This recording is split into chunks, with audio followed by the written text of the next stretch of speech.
Graça e paz a todos, amém? Muito bom estarmos aqui reunidos como povo de Deus, como família do Senhor, para adorarmos em comunidade, adorarmos ao Deus vivo, ao Deus Todo-Poderoso. E eu quero iniciar dando aqui os parabéns ao nosso Ministério de Ação Social, ao Conselho Missionário, a todos da nossa igreja que se envolveram direto ou indiretamente ontem na nossa ação social alusiva aos 30 anos da nossa igreja. Estivemos ali na Escola Maria de Lourdes e foi um tempo maravilhoso de bênção, de crescimento espiritual, por que não? E também de abençoar tantas famílias, tantos pequeninos carentes, levando a palavra do Senhor através dos talentos que o Senhor deu a tantos servos e servas aqui da nossa comunidade. Então, meu muito obrigado a todos, porque essa atividade, essa ação só foi possível, em primeiro lugar, porque o Senhor permitiu, e em segundo lugar, porque os irmãos e as irmãs se dispuseram de uma forma ou de outra, em primeiro lugar também orando, para que essa atividade tivesse êxito. Também quero agradecer a todos aqueles que me enviaram mensagens ao longo do dia, seja mensagem de texto, de áudio, aqueles que me cumprimentaram também aqui pela manhã, hoje à noite. Meu muito obrigado pelas felicitações. Orem por mim, porque mais um ciclo se inicia. Eu brincava que eu já amanheci hoje me sentindo um pouquinho mais pesado, parecia que tinha um tijolo a mais nas minhas costas, porque eu me sinto agora um pouquinho mais velho, né?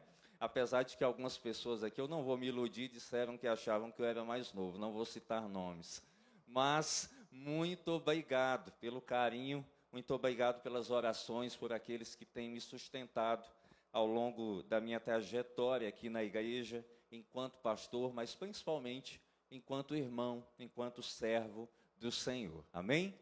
Quero convidar você a abrir a sua Bíblia no Salmo de número 90. E hoje nós vamos ler apenas um verso desse Salmo, tão importante e tão significativo. O verso de número 12 desse Salmo. Salmo 90, verso de número 12.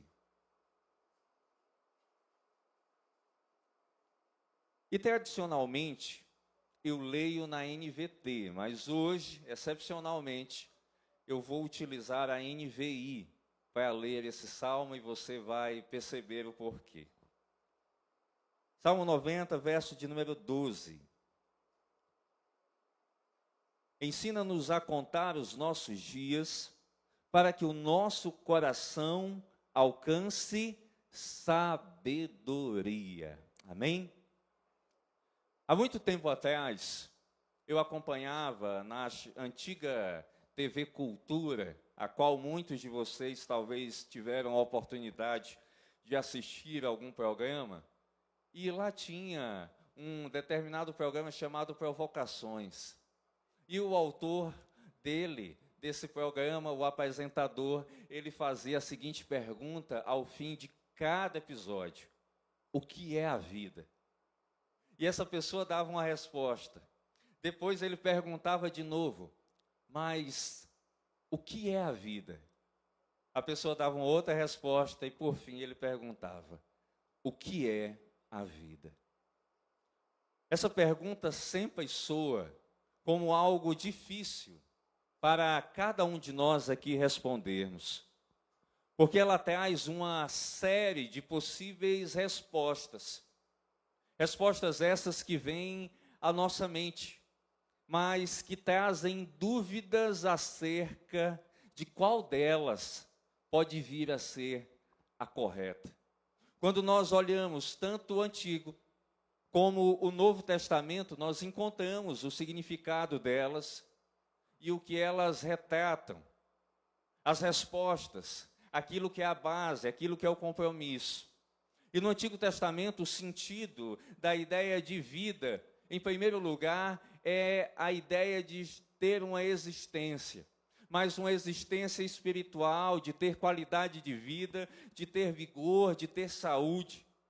Pode também significar a ideia de vida eterna, de uma vida de bênção, de uma vida plena, da ideia de que Deus é a fonte da vida.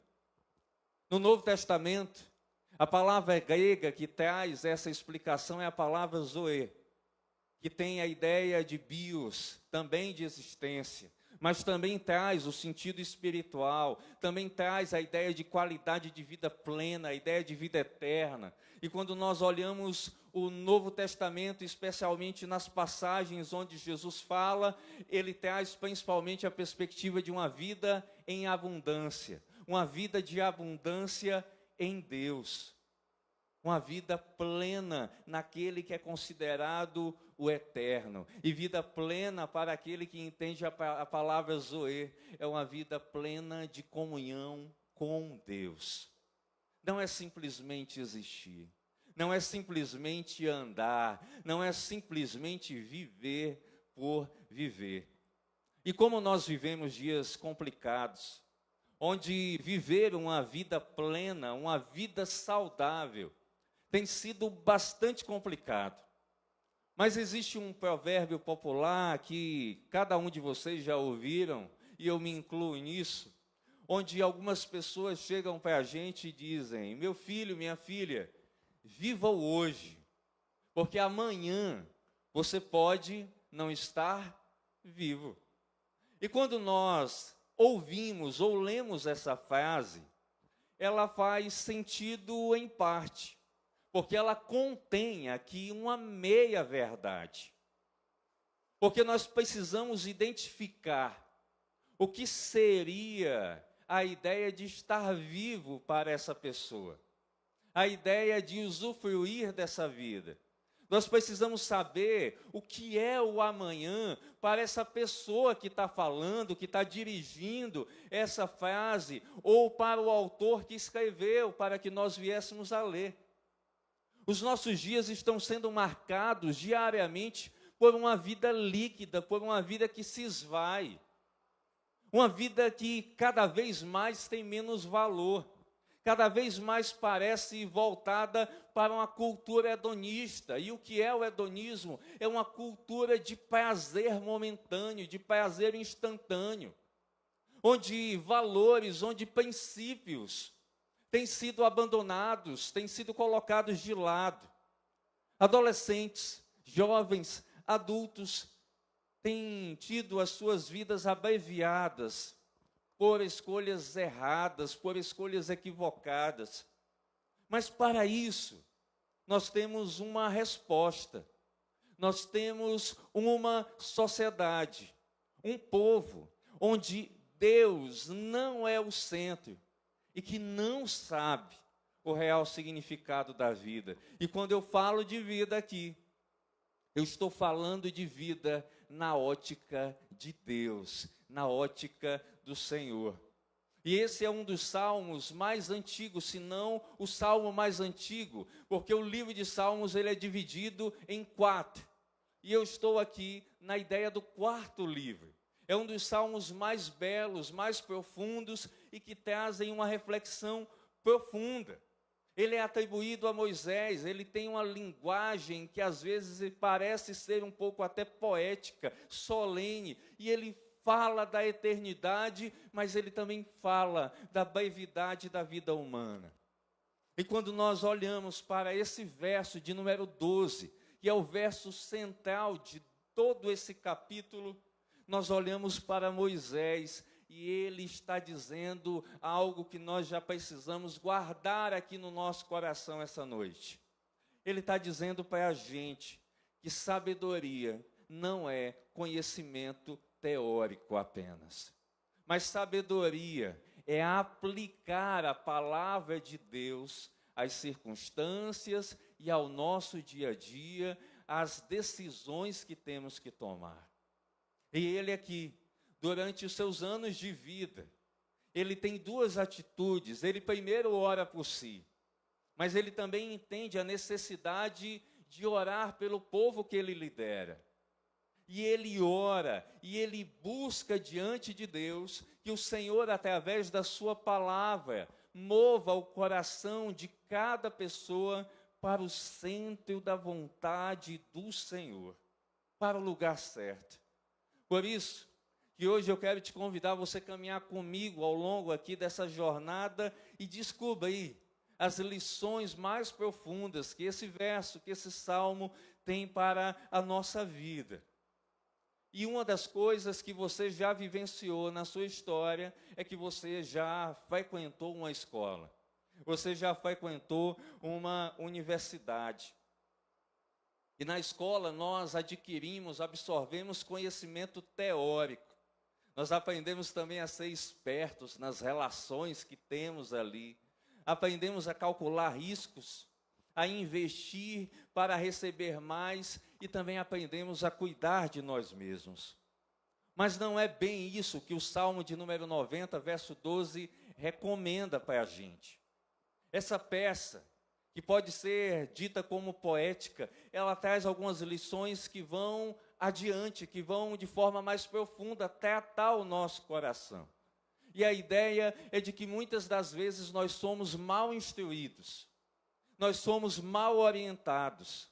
E quando nós não buscamos as instruções do Senhor, nós falhamos.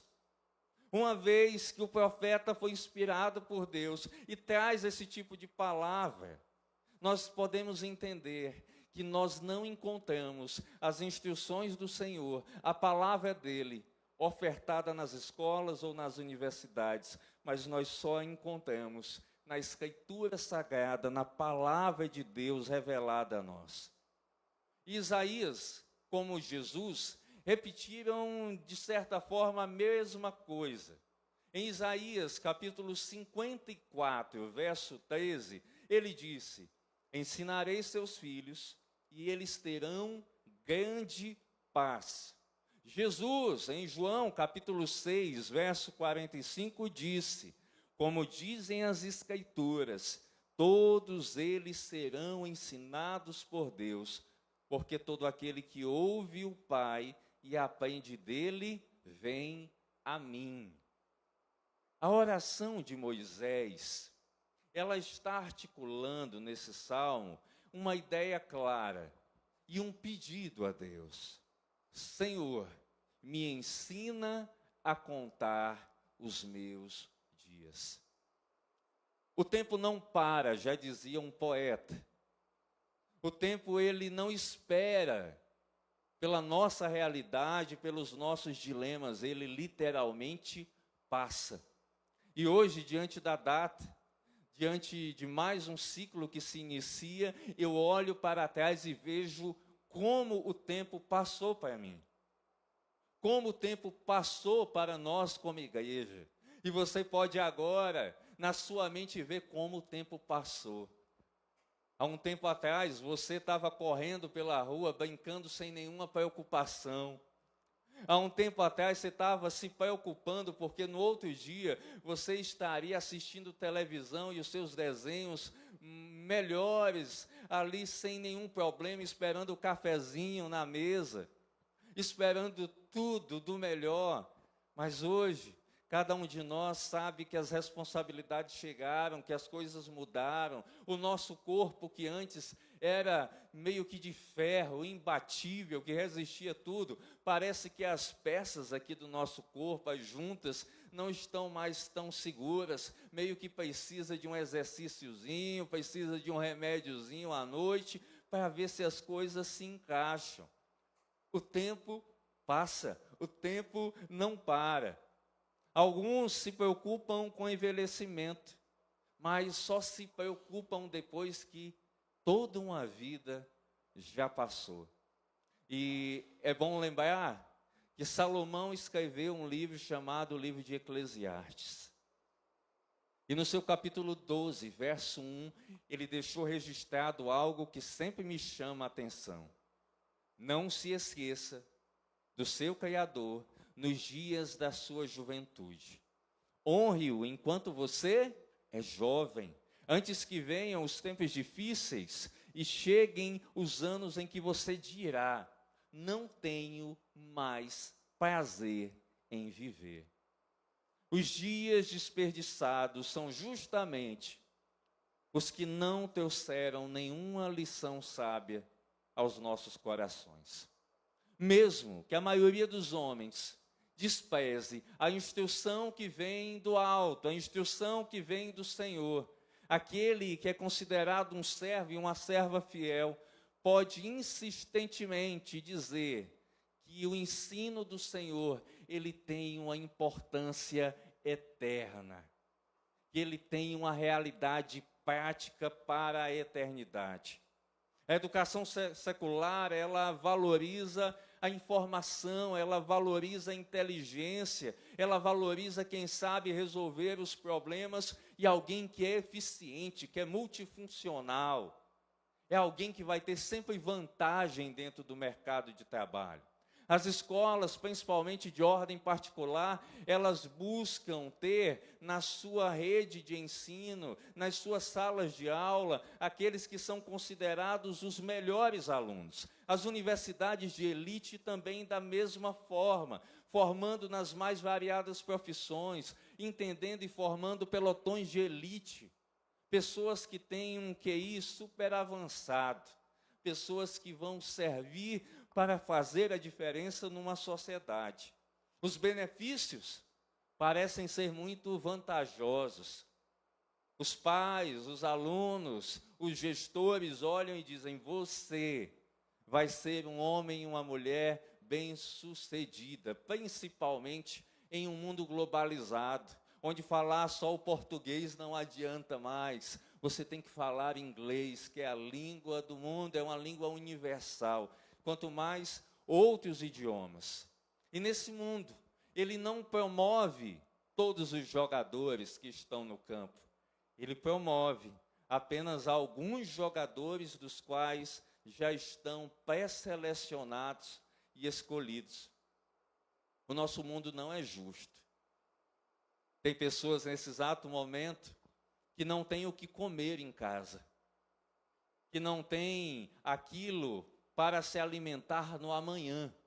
Entretanto, tem tantas outras pessoas nesse exato momento que têm tanto dinheiro, que têm tanta comida em casa, que têm tantas opções, das quais não sabem nem o que fazer. O mundo é injusto. Mas o mundo é injusto porque o pecado, ele está enraizado no coração e na alma de muitos de nós. E nesse mundo, a ordem, ela é inversa. A Bíblia diz: buscai, em primeiro lugar, o reino de Deus. No mundo, a ordem é: buscai em primeiro lugar o seu sucesso, a sua vontade, os seus prazeres, a sua própria felicidade.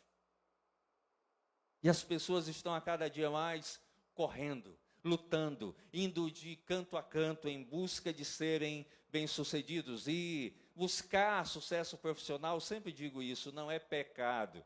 A Bíblia não condena, ela condena quando isso toma Deus da sua agenda, quando toma Deus do primeiro lugar, do qual ele jamais deveria ser retirado.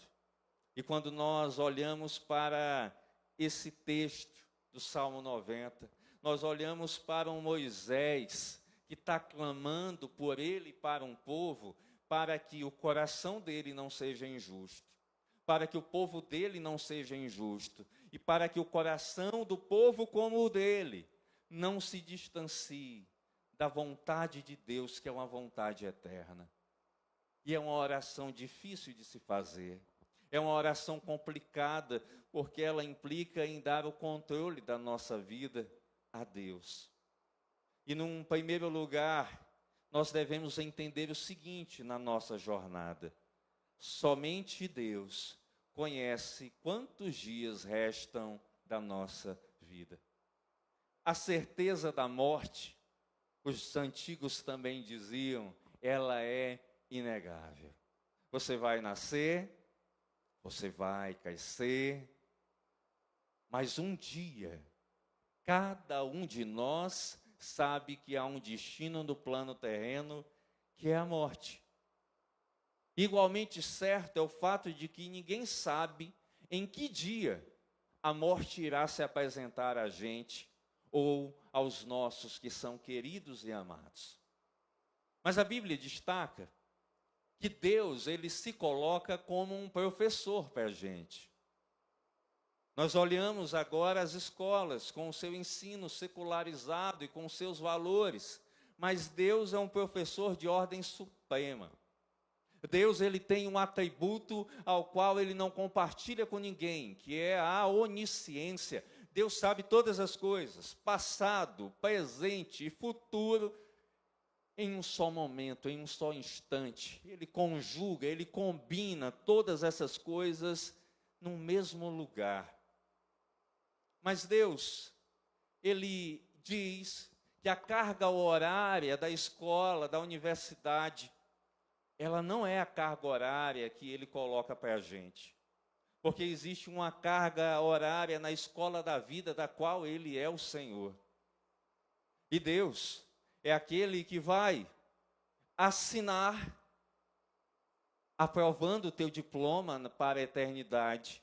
Ou Deus será aquele que vai te reprovar no seu diploma para a eternidade. A ideia clara é que todo cristão precisa ter no coração é que Deus sabe exatamente quantos dias nós temos para viver. Não importa quantos planos nós façamos, nem quantos sonhos nós somos capazes de realizar, de idealizar. A nossa vida, ela não está nas nossas mãos, ela está nas mãos do Criador. Ele é o professor supremo, ele é aquele que organiza e que dirige o universo. Ele é quem determina, quem dá os passos da escola da vida. É aquele que diz qual a carga horária que está para o Ramon, que está para você, que está para cada um de nós. Ele é o supremo Criador. A morte, ela é inevitável, e o Salmo 90 inteiro fala disso. A Bíblia diz que a vida do homem é como um sopro, como a erva que cresce e logo seca. Mas isso é um chamado para cada um de nós que está aqui, para vivermos, em primeiro lugar, com humildade. A humildade, ela é uma virtude do Criador e a qual muitas das vezes nós não adotamos para a nossa vida. Há muitas pessoas que andam, como diz o ditado, com o nariz empinado, com o rei na barriga, porque se acham donas da sua própria história, se acham senhoras e senhores de tudo aquilo que elas têm. Mas não compreenderam a humildade que vem do alto. Porque só vive com responsabilidade e sabedoria quem aprende a ser humilde, quem tem coração quebrantado para se apresentar ao Rei dos Reis. Mas infelizmente, a marca dos nossos dias não é a humildade, é o egoísmo, é a arrogância, é a individualidade.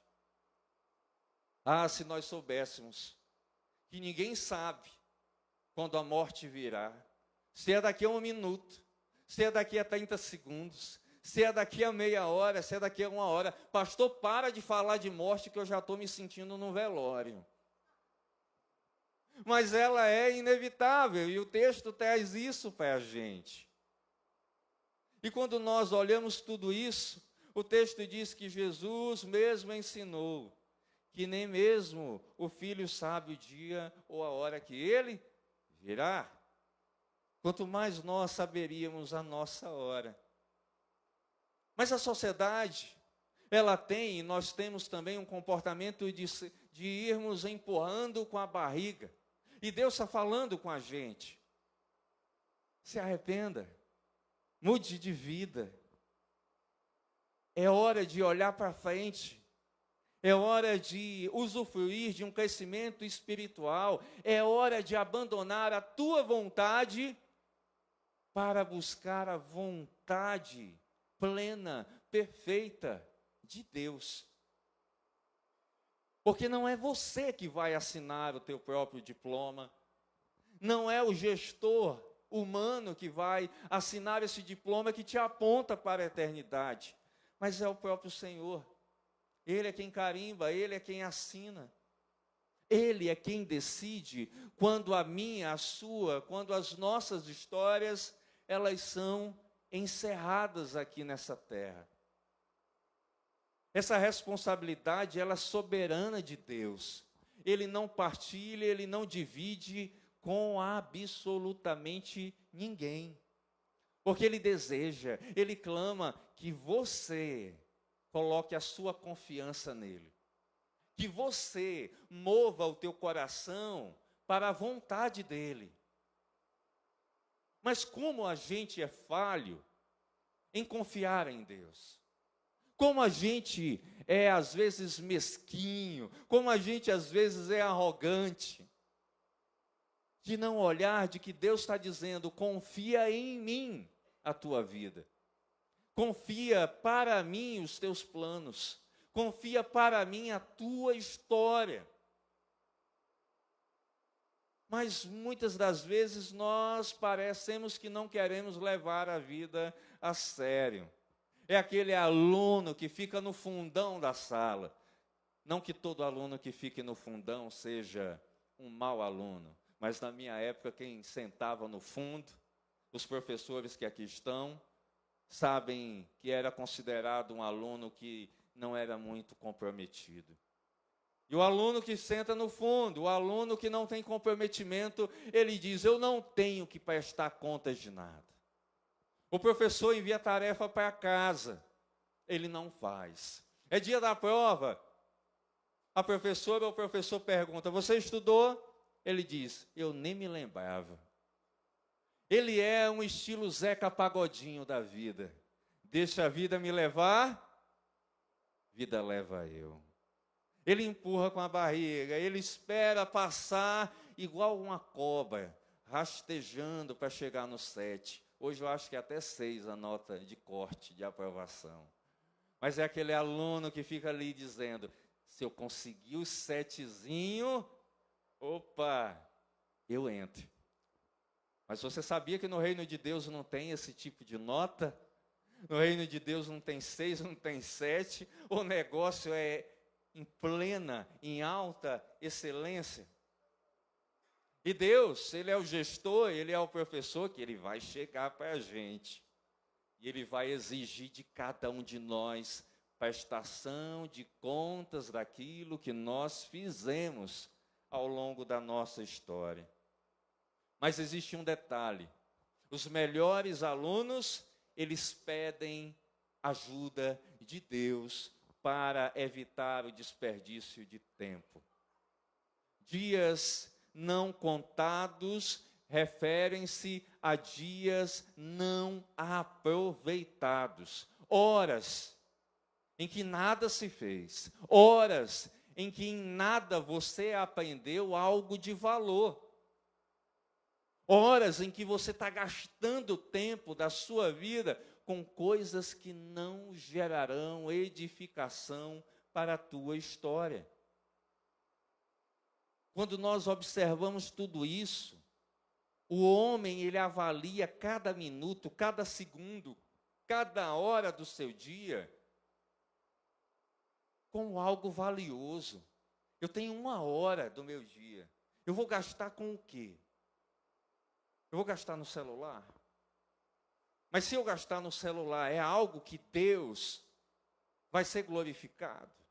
Eu vou gastar na televisão, vou gastar no meu notebook, vou gastar jogando conversa fora. De que forma a gente gasta tempo diante do Senhor? De que forma a gente avalia as horas que Deus tem concedido para a gente? A oração do salmista revela um princípio que é profundo. Os verdadeiros sábios reconhecem que o tempo é um dom de Deus e que deve ser cuidadosamente contado e aproveitado. É alguém que está a cada minuto, a cada hora dizendo, Senhor, me ajuda a aproveitar esse tempo da melhor forma, me instrui, me encaminha. Porque nós, na nossa condição natural, Nós somos pessoas que desperdiçam tempo direto, que jogamos as horas que Deus nos dá na lata do lixo. Se você avaliar hoje o seu domingo, você iria avaliar como um domingo que você viveu, com um propósito claro de adoração a Deus e com sabedoria? Quantas horas desse dia chamado hoje, você pode dizer que foram aproveitadas com excelência? Quantas horas da tua semana foram aproveitadas de tal forma que você diz: eu aproveitei bem. Deus me deu essa direção de ficar com a minha família. Deus me deu a direção de servir na minha comunidade local. Deus me deu direção de fazer o meu serviço com excelência. Mas quantos de nós não gastamos horas preciosas com coisas que, de fato, Deus olharia e diria: isso não vai te abençoar em absolutamente nada. Mas aquele que é sábio, ele olha para o alto, ele olha para o Senhor e ele pede ajuda a Deus. Teologicamente, isso se traduz na ideia de que sabedoria não é algo que o meu esforço gera. Não sou eu que vou produzir sabedoria, não sou eu que vou produzir conhecimento que tem valor eterno. Você não pode fazer isso, você não consegue realizar isso. É uma dádiva que Deus concede para você. É um presente. É algo que Deus te dá e ninguém te dá. É por isso que você hoje, ao entrar no Instagram, o que é que você vê?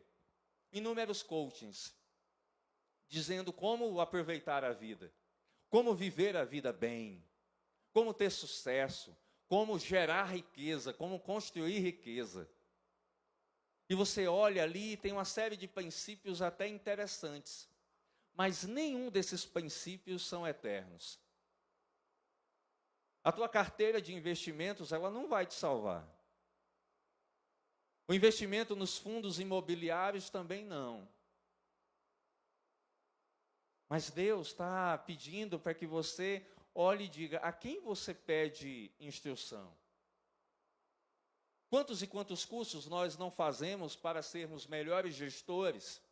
Nada de errado. Melhores profissionais? Nada de errado. Mas quanto tempo a gente gasta estudando a palavra de Deus e buscando mentores segundo o coração de Deus para que o nosso trabalho não seja em vão? A gente gasta mais tempo buscando a sabedoria do mundo do que a sabedoria de Deus, que está disponível todos os dias diante de nós como palavra de Deus revelada ao nosso coração. Uma das cartas, um dos livros que eu mais gosto na Bíblia, é o livro de Tiago, principalmente seu capítulo 1. E abra sua Bíblia em Tiago, capítulo 1, verso 5. Tiago, capítulo 1, verso 5.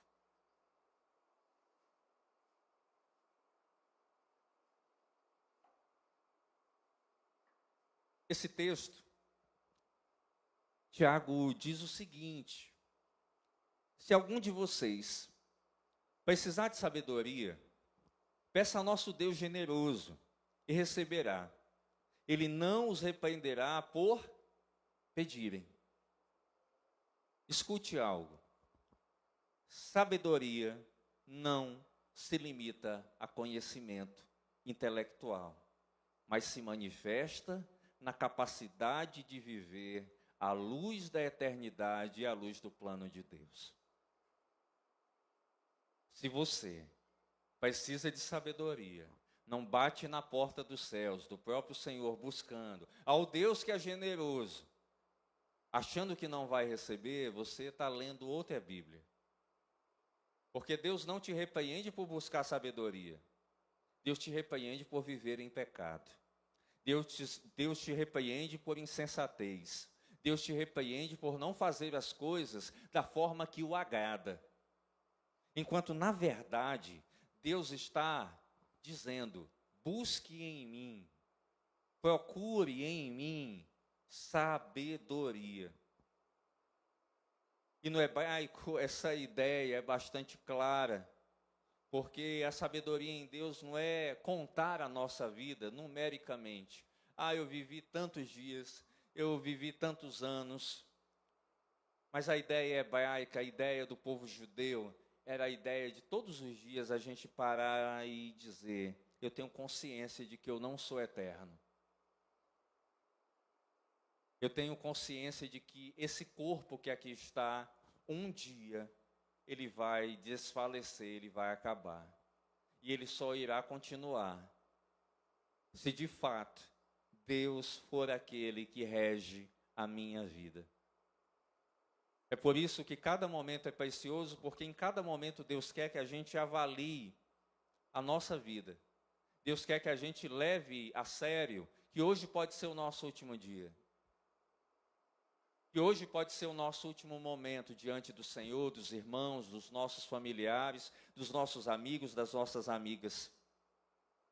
Dias não contados são aqueles que são vivenciados sem reflexão, onde a gente não tira nenhum momento para sentar e pensar: como foi meu dia hoje? São dias sem crescimento espiritual, são dias sem impacto para o reino de Deus. É quando a gente percebe, olha no espelho, olha para nossas redes sociais, elas estão lotadas de momentos superficiais, mas a gente não está colecionando histórias que agradam a Deus. E quando nós observamos e caminhamos todos os momentos, a gente vê que muitas das vezes o nosso coração é desprovido de temor do Senhor. A gente está tão cauterizado na mente, a gente está com o coração tão endurecido, tão pedrado, que atentar contra a soberania de Deus, contra a santidade de Deus, já não nos choca mais. Será que você está assim? Será que o teu coração está dessa forma? Salomão, no seu mais belo livro, o livro de Provérbios, ele disse o seguinte: o temor do Senhor é o princípio da sabedoria. O conhecimento do santo resulta em discernimento. Se eu sou alguém temente a Deus, eu sou alguém que carrega princípio de sabedoria. E não tem como não resultar numa vida que agrade a Deus, em uma vida onde Deus me dá discernimento sobre todas as coisas. Discernimento não é algo que todos nós temos. Algumas pessoas têm, porque abraçam o princípio de uma vida sábia. E quando nós temos discernimento, quando nós vivemos uma vida de sabedoria, nós começamos a entender o que é a vida cristã comunitária, o que é a vida missionária. O tempo que temos deve ser usado dentro da igreja para edificar os outros. Você sabe o que é edificar? Você sabe o que é abençoar? É quando você usa a palavra de Deus, que está no teu coração, que está na tua boca, que está na tua mente, que está nas tuas mãos, para abençoar o próximo, para orar pelo próximo, para edificar a vida dele em Cristo. Esse é o princípio de sabedoria. Porque se eu edifico dentro da minha comunidade, eu vou aprender a edificar na minha casa, eu vou aprender a edificar no meu local de trabalho, eu vou aprender a edificar na minha universidade. O uso sábio do tempo faz com que a gente tenha como exercício diário comunhão, testemunho, porque essas duas coisas refletem a presença de Deus em nós. Às vezes a gente quer viver a vida cristã de uma forma que a gente não compreende. E a gente não compreende porque não pergunta a Deus, não vive segundo Deus. E a gente não testemunha a Deus. O homem que quer aprender a sabedoria de Deus, ele não vive para esse tempo presente, para esse mundo, para essa sociedade, para esse tipo de filosofia. Ele, ao contrário, ele tem desprazer de viver isso. Ele pode usufruir de tudo, de carros, casas, dinheiro, a mais alta posição e reputação, mas ele sempre vai lembrar que os olhos dele estão fixos na eternidade, estão fixos no Criador, e nada pode tirar a visão dele dos céus. Isso faz com que as nossas decisões, com que as nossas prioridades, os nossos hábitos, levem a nossa vida a ser uma vida coerente com o chamado de Deus, que é uma vida de santidade, que é uma vida de serviço, que é uma vida de entrega ao Senhor. Nós damos tanto do nosso tempo secularmente, mas entregamos para Deus no reino isso daqui. Nós nos doamos tanto na busca de construir uma família bem estruturada financeiramente, mas nós não nos preocupamos em que os nossos hábitos e que o nosso coração olhe para o Senhor. Talvez muito do que você está vivendo hoje é porque as prioridades, os seus hábitos não estão alinhados com Deus. Talvez a tua vida está torta, a tua vida não está endireitada porque você não percebe isso. Porque você não tem o olhar em Deus, mas você tem o olhar no homem, você tem o olhar nas coisas, você tem o olhar para o seu próprio umbigo, para a sua própria vontade. E quando nós observamos isso, o Salmo, ele aponta para a ideia de um coração sábio. Mais uma vez ele fala não de inteligência. E na Bíblia, o coração é o centro da nossa vida. É onde moram as decisões, os desejos, os sentimentos e a vontade. Um coração sábio é um coração transformado por Deus, que entende a vontade do Senhor e que vive conforme ela. Você quer testar o teu coração? É quando você colocá-lo diante do escrutínio de Deus e perguntar: Senhor, o meu coração, ele vive de tal maneira que a tua vontade, ela é a primeira, ela é a soberana. O meu coração vive conforme o que o Senhor deseja.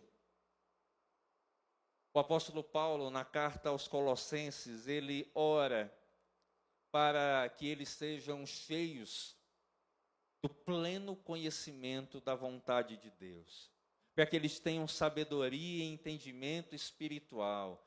E talvez nós devêssemos orar por nós mesmos e pelos outros, para que essa vontade, para que esse conhecimento de plenitude fosse algo real para a nossa vida. Não adianta vir para a EBD e acumular conhecimento, não adianta vir à noite, não adianta ler tudo, se isso não faz com que você esteja agindo segundo a vontade do Senhor e não segundo a sua vontade. Isso tira as vendas dos nossos olhos. Isso tira a cegueira espiritual que muitas das vezes faz com que a gente não perceba absolutamente nada. Porque quem tem coração sábio não vive no achismo, não vive no deixa rolar, não vive na história que vamos ver o que vai dar. Ele é guiado pelo Espírito Santo.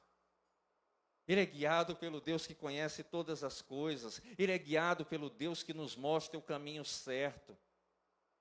Coração sábio, ele enxerga além da vida passageira. Ele sabe que o nosso tempo aqui é curto, mas ele sabe que há algo eterno esperando por nós. Ele sabe que há algo maior e melhor para nós. E há dois homens que me marcaram ao longo das minhas leituras. Missionário David Brainerd que, apesar de lutas e dores, no fim da vida ele disse o seguinte: não teria vivido minha vida diferente por nada neste mundo. Ele declara que todos os dias que ele viveu para Deus, quando o Senhor o resgatou, foram os dias mais felizes da história dele. E que ele não se arrependia de nenhuma das renúncias, que ele não se arrependia de nenhum dos momentos que ele entregou tudo dele para que o Senhor fosse glorificado. Jim Elliot disse o seguinte, quando entregou a vida pelo Evangelho: não é tolo quem deixa o que não pode reter para alcançar o que não pode perder. Falando da salvação. Mas isso nos leva à pergunta: quem pode ensinar essa sabedoria? Porque ninguém nasce sábio. A Bíblia declara que nós já nascemos em pecado. Nós já nascemos condenados ao inferno. Nós já nascemos em rebeldia à santidade de Deus. A maioria, todos nós aqui, a começar de mim, somos pessoas que temos o coração inclinado para buscar prazer, sucesso, para achar que nada pode acontecer conosco. Somente a graça de Deus, Cristo, pode nos tirar dessa condição. Mas o homem que quer aprender essa sabedoria que vem de Deus, ele olha tudo à luz da eternidade. Paulo diz que, ao receber essa sabedoria, nós devemos viver de modo digno do Senhor. Moisés, esse que escreveu esse salmo, é o exemplo disso. Moisés estudou 40 anos na escola humana do Egito, na escola secular. Mas ele só aprendeu a verdadeira sabedoria nos desertos de Midian, nos encontros com Deus. Ele entendeu que contar os dias e buscar essa sabedoria era o segredo para agradar a Deus, vivendo segundo a sua vontade. Quem escreveu aqui tem experiência. Quem escreveu aqui viveu diante do próprio Criador e ele entendeu que os dias são preciosos. É como uma pérola preciosa que você chega diante de Deus e diz: eu quero trocar por sabedoria. Eu quero receber de ti sabedoria. E essa sabedoria é o que vai te fazer ser aprovado ou aprovada por Deus. Essa sabedoria que vai fazer com que você, em todas as áreas da tua vida, seja alguém realmente bem-sucedido. Jonathan Edwards disse certa vez que ele queria que as suas gerações seguintes impactassem a sociedade. E a gente hoje olha que nós queremos que os nossos filhos sejam tudo, menos missionários, menos pastores, menos missionárias, menos pessoas do reino de Deus. Porque nós estamos olhando, na maioria das vezes, para eles como um banco, onde nós estamos investindo na poupança ou num CDI da vida, para a gente tomar de novo esse lucro, quando na verdade nós deveríamos orar para que os nossos filhos impactassem as gerações seguintes, com testemunho, com temor e com amor ao Senhor. E quando nós paramos para isso, a gente pergunta: qual é o segredo desses homens? Já entendi que tem sabedoria, que tem tudo. É quando os teus joelhos, é quando a tua Bíblia está diante de ti e você está buscando todo dia: eu quero um coração sábio. Eu quero valorizar o tempo que eu tenho. Eu quero decidir contar os meus dias de verdade. Eu quero mudar a minha vida. E talvez nós tenhamos aqui hoje muitas pessoas, tanto aqui como na transmissão, que têm vivenciado a sua vida de todo jeito, sem nenhuma sabedoria, sem nenhum temor. Até mesmo aqueles que amam a Deus ou estão na igreja há tanto tempo, cada ciclo que o Senhor permite, para eles é algo normal. E enquanto eu acordava, hoje eu pensava sobre a minha própria trajetória. Eu dizia, Senhor, eu quero ao fim da minha vida ser alguém do qual o Senhor possa se agradar. Senhor, perdoa as minhas falhas, os meus pecados, os meus momentos de insensatez e traz para mim a bênção da tua sabedoria para tudo que eu vier fazer. E quando nós olhamos a oportunidade de um novo ciclo, é porque Deus permitiu. É porque Deus está nos dando uma segunda chance todos os dias. E talvez você tenha uma família linda, maravilhosa, mas talvez você não está aproveitando o tempo da forma que Deus se agradaria com ela. Você já abraçou hoje seu esposo, sua esposa? Você já abraçou, deu um beijo nos seus filhos? Você já liberou palavras de edificação? Você já agradeceu a Deus pela quantidade de irmãos e irmãs que amam e que oram por você? Você já agradeceu porque hoje você conseguiu respirar, porque hoje você acordou com um diazinho assim meio nublado, que teve uma chuvinha, que deu aquela preguiça de você se levantar? Você agradeceu pelo sol tinindo que veio depois? Você agradeceu porque chegou até aqui hoje em segurança? Você já agradeceu pelos louvores, pelas orações? Você já agradeceu pelo Deus que te resgatou? A cada momento é tempo de agradecer. A cada momento é tempo de reavaliar a nossa vida. Apesar de que os ciclos nos deixam mais cansados, como eu falei no início da mensagem, com um tijolinho a mais nas costas, a mochila fica um pouco mais pesada, mas a Bíblia diz que o Senhor é aquele que diz, vinde a mim, todos aqueles que estão cansados, sobrecarregados, porque Deus faz do nosso fardo um fardo leve. E você pode usufruir disso. Você pode viver dessa forma. Você pode passar a ser um homem e uma mulher que pode dizer ao Senhor, Pai, eu quero viver os meus dias para que eu tenha um coração que alcance sabedoria. Eu não quero ter um coração que me move para tudo que é lugar. Eu quero um coração sábio. Essa deve ser a sua oração. E eu quero que você, nesse momento, feche os teus olhos, curve a sua cabeça, e que você